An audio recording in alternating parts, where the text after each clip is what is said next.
Nous devons aider le continent africain. To live with us, the European dream. Good friend of Taiwan. Europe Matin.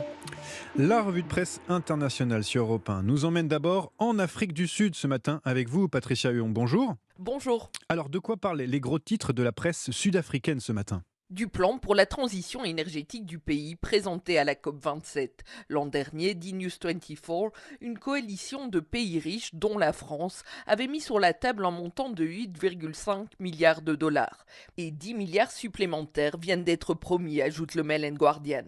Le Business Tech explique que ces fonds seront utilisés pour démanteler les centrales électriques au charbon, moderniser le système de distribution d'électricité et développer en parallèle la production d'énergie renouvelable.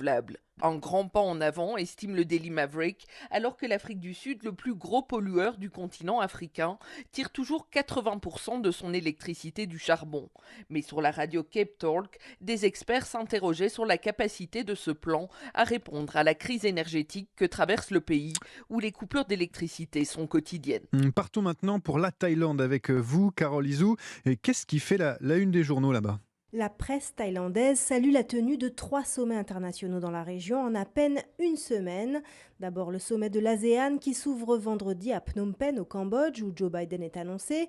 Puis quelques jours plus tard, ce sera le G20 à Bali en Indonésie. Le président américain s'est déclaré prêt à rencontrer son homologue chinois. Vladimir Poutine a également confirmé sa venue. Et enfin, le sommet de l'Asie-Pacifique à Bangkok, où on attend aussi Emmanuel Macron.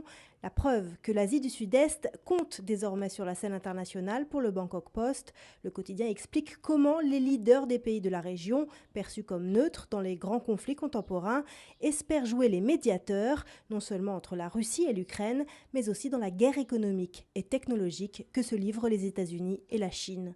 Merci Carole Izou et merci à tous nos correspondants. 6h54.